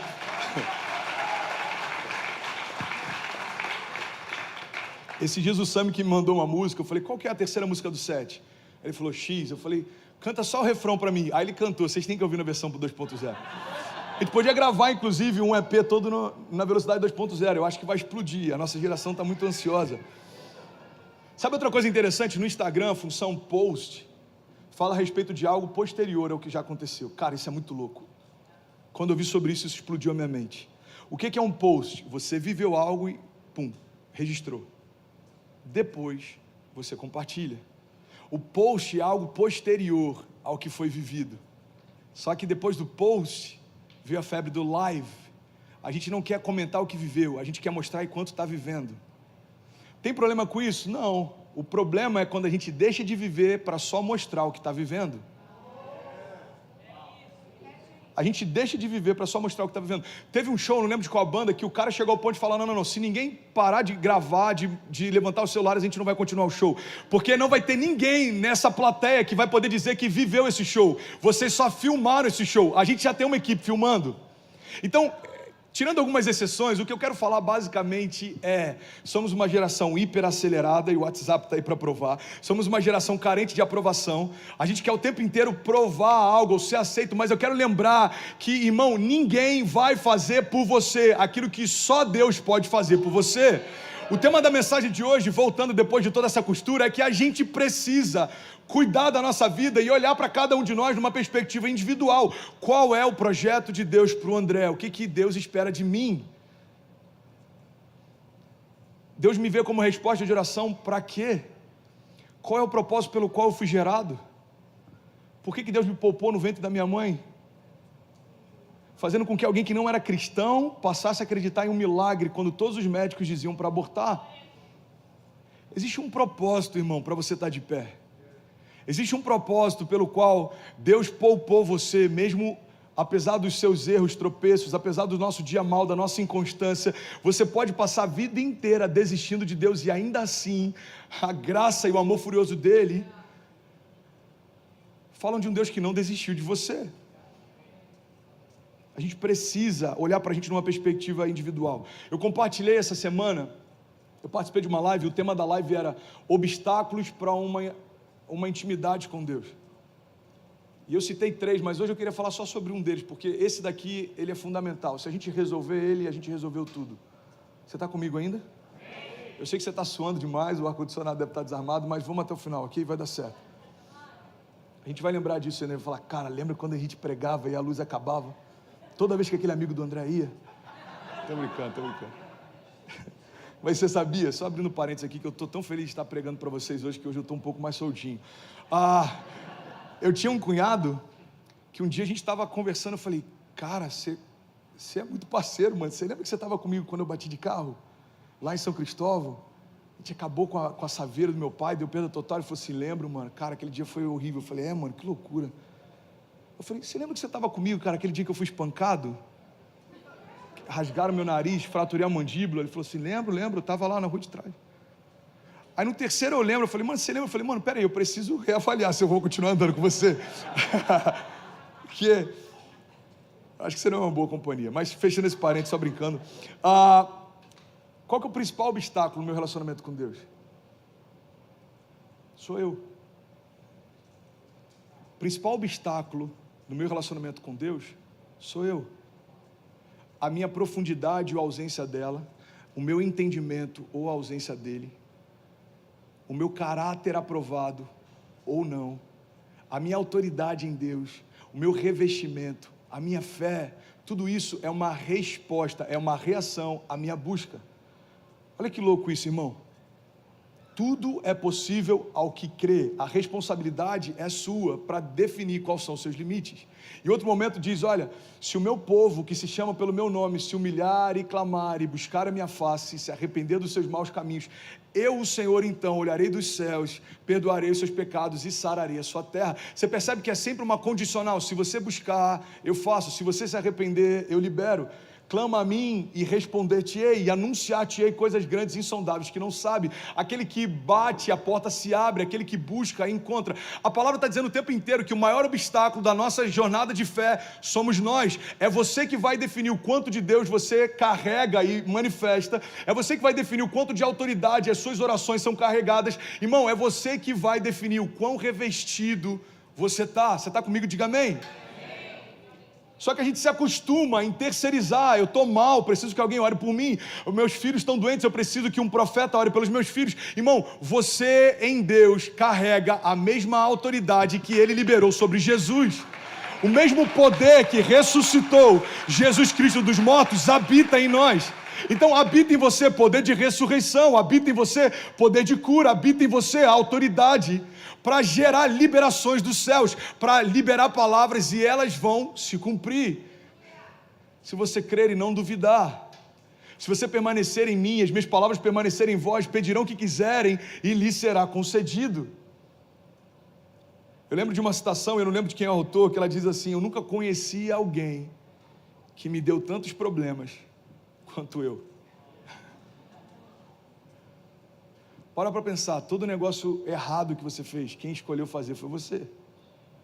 Toda sociedade traumática lá na frente, quem escolheu entrar foi você.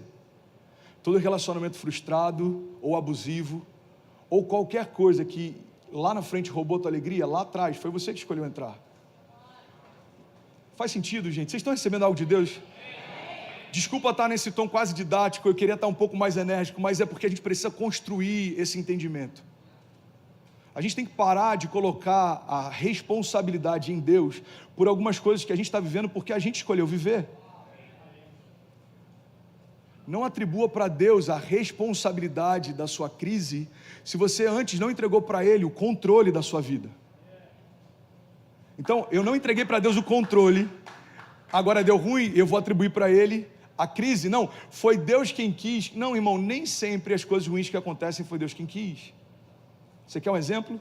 Não foi Deus que pediu para Davi ficar no palácio no tempo em que todos os reis iam para a guerra. Não foi Deus que pediu para que Sansão tomasse uma mulher que não era para ser dele. Não foi Deus que pediu para que Pedro negasse, ou qualquer outro herói da fé que em algum momento vacilou. Você pode perceber que não foi Deus quem pediu. Não foi Deus que pediu para que Saul oferecesse sacrifício no lugar do sacerdote. A Bíblia diz que ele ofereceu algo que ele não foi ungido para fazer. Então quando o profeta chega, o profeta diz: Saul, por que você fez isso? Se você não tivesse feito, o teu reinado duraria para sempre, mas como você fez, Deus já está sondando agora um homem segundo o seu coração. Irmão, Saul fez tentou fazer o que não foi chamado para fazer, e até aquilo que havia recebido ele perdeu. Então a gente fala: não, a minha crise na América é porque Deus está tratando o meu caráter. Não, esse problema no meu casamento. Não, irmão, nem toda crise que a gente está enfrentando hoje tem a ver com um propósito ou um desejo de Deus. Algumas delas têm a ver com alguns tropeços ou atalhos que a gente tomou. Você quer um exemplo claro sobre atalhos? E eu preciso correr com isso, que eu só tenho 3 minutos e o teclado pode vir junto para me ajudar e parecer que a gente está terminando. Você quer um exemplo claro na Bíblia sobre atalho? Davi tem um desejo que é puro. Eu quero trazer a Arca da Aliança de volta para a cidade. Olha isso, irmão, acompanha aqui, não se distraia. Davi, ele tem um desejo que é puro. Eu quero trazer a arca que carrega a presença manifesta de Deus de volta para a cidade. Então Davi tem a motivação certa, ele quer fazer a coisa certa, mas o problema é que ele está fazendo do jeito errado. Olha o que a Bíblia diz: Davi é um homem segundo o coração de Deus, irmão, e ele era tão zeloso.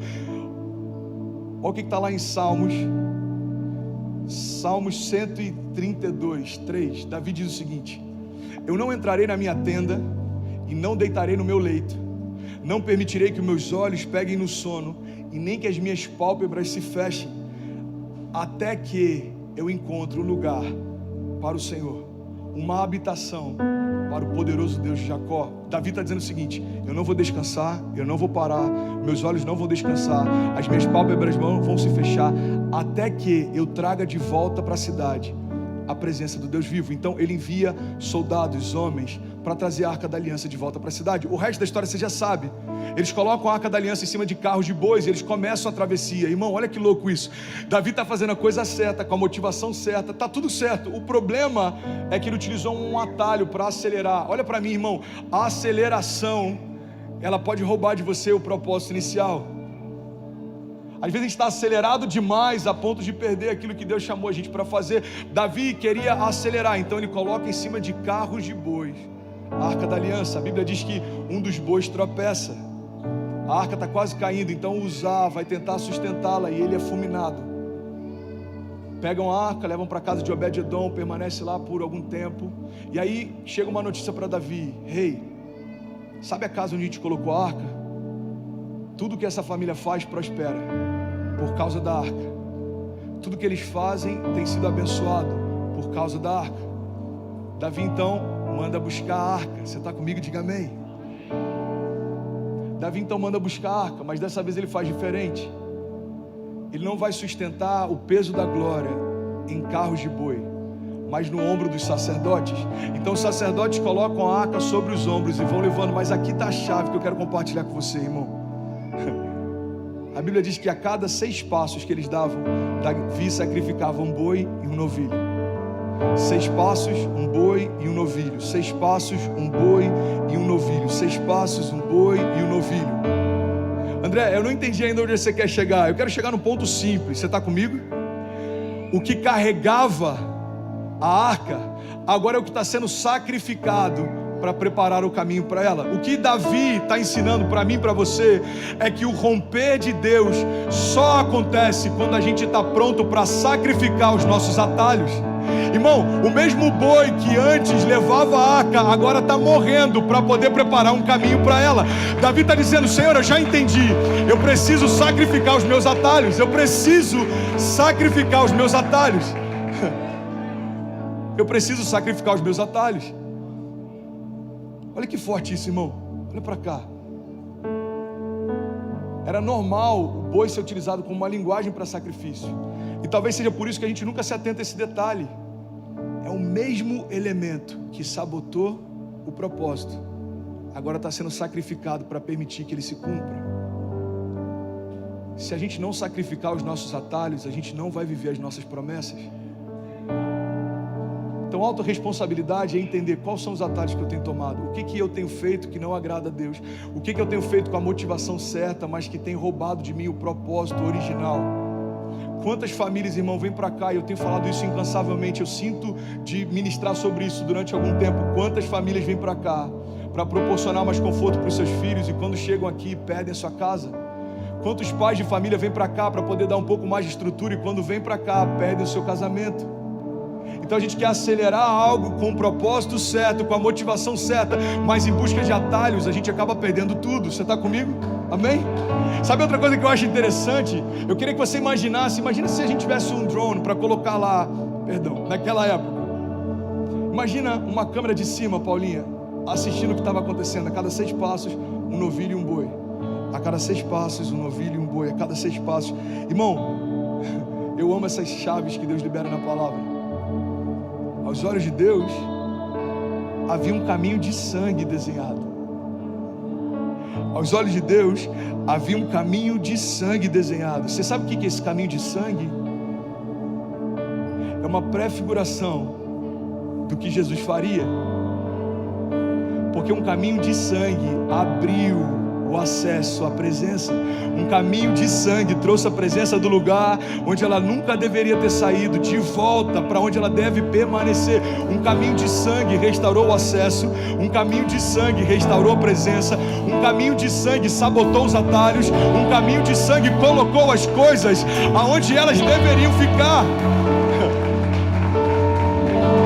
Então eu estou falando sobre autorresponsabilidade. Mas em 25 minutos eu estou pregando uma mensagem que daria para a gente fazer uma série. Irmão, eu queria muito compartilhar mais alguns pontos com vocês, mas a gente está na América, eu estou tentando ser um pouco mais contemporâneo, pregar em 25 minutos, mas eu queria te lembrar que falar sobre autorresponsabilidade não é colocar você no centro da solução da tua história. Nós não somos o centro da solução da nossa história. André, agora ficou confuso. Você está dizendo que eu tenho que ter autorresponsabilidade, que eu preciso me posicionar, mas você está dizendo que agora eu não sou o centro da... Não, me explica um pouco melhor. Eu vou te explicar, irmão. A autorresponsabilidade não é acreditar que 3 passos vão mudar a sua vida. Eu tenho 5 passos para mudar a tua história. Eu tenho 3 chaves para mudar. Não.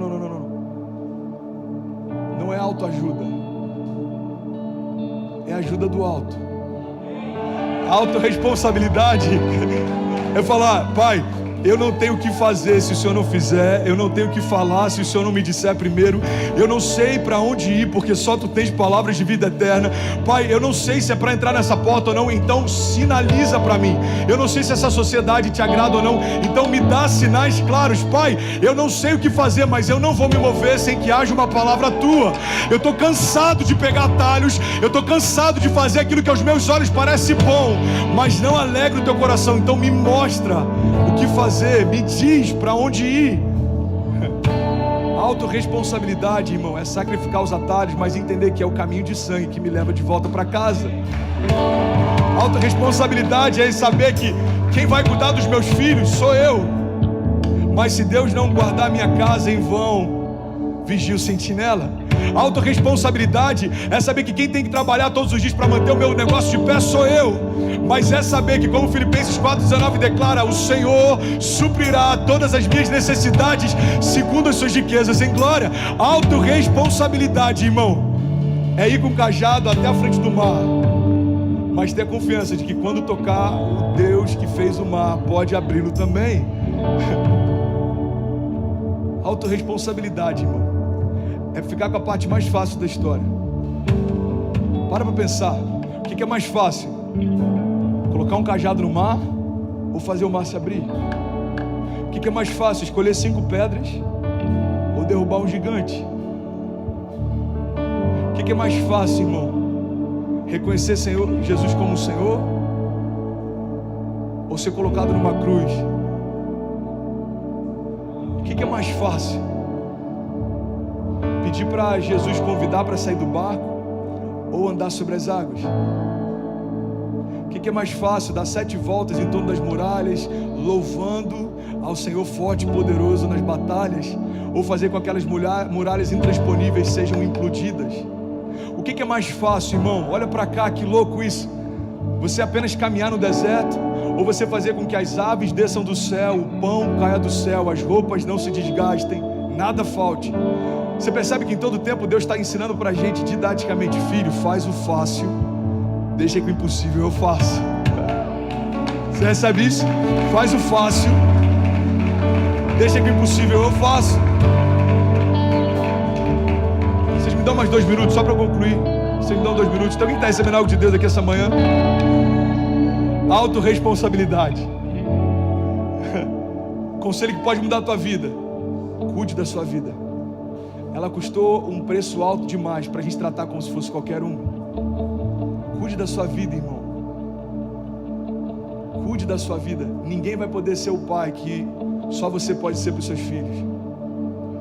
Ninguém vai poder ser o filho que só você pode ser para os seus pais.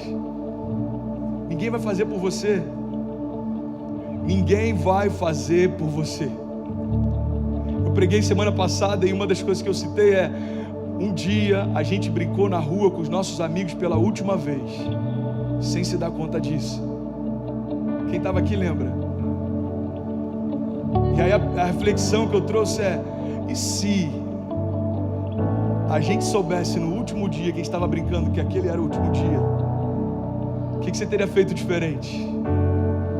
Tem alguns melhores amigos de infância que da noite para o dia a gente não viu mais.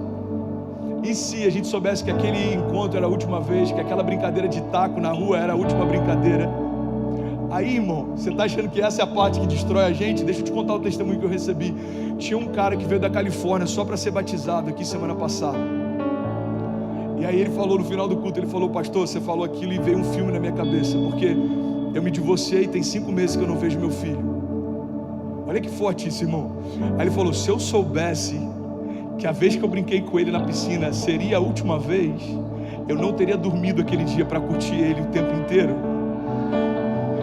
Cara, aí daqui a pouco entra o Lê na minha sala, ele falou: mano, você acabou comigo hoje. Eu falei: por quê? Ele falou: cara, eu lembrei que os meus pais levavam a gente a pé 45 minutos todos os domingos para a igreja, e voltavam 45 minutos a pé também, e que quando a gente conseguia carona, meus pais colocavam eu e meu irmão para voltar de carro, e eles iam atrás andando a pé. E aí acabou o culto, ele pegou a mensagem e mandou para o pai: pai, mãe, obrigado, porque hoje eu sou apaixonado pela igreja, porque eu aprendi isso com vocês. A gente tem que, irmão, ter esse senso de entender que ninguém vai ser para os seus pais o filho que só você pode ser. Ninguém vai ser para os seus filhos o pai ou a mãe que só você pode ser. Ninguém vai ser no teu chamado aquilo que Deus chamou para você ser. Ninguém vai pregar a mensagem que Deus deu para você pregar. Ninguém vai compor a música que Deus deu para você compor. Ninguém vai escrever o livro que Deus deu para você escrever. Ninguém vai fazer a história que Deus chamou você para fazer. Então entender essa individualidade, essa especificidade, esse cuidado de Deus de ter me esculpido a mão, de ter liberado as palavras sobre mim que são únicas, de ter me desenhado, irmão. O maior designer da história da humanidade é o próprio Deus. Ele desenhou o teu interior. Um Deus que conhece cada estrela pelo nome, mas conhece você também. Deus que é um Deus de longe, mas também é um Deus de perto. Irmão, um amor furioso que mesmo tendo criado todas as coisas, não abriu mão delas. Já parou para pensar? Que Deus poderia ter deletado a criação no primeiro erro. Quantos foram criados? 2, deleta, vamos fazer de novo, deu errado. Cara, isso é muito forte, eu vou terminar aqui. Isso é muito poderoso. Por que Deus não deletou quando viu a queda de Adão e Eva? Porque Adão e Eva já estavam de pé, mas ele já tinha sonhado você. Então, por mais que eles tivessem caído, ele já via você. Fomos formados nele antes da fundação do mundo. Irmão, Deus já conhecia você antes do primeiro homem pecar. Deus já conhecia você antes dos seus pais nascerem. Deus já conhecia você.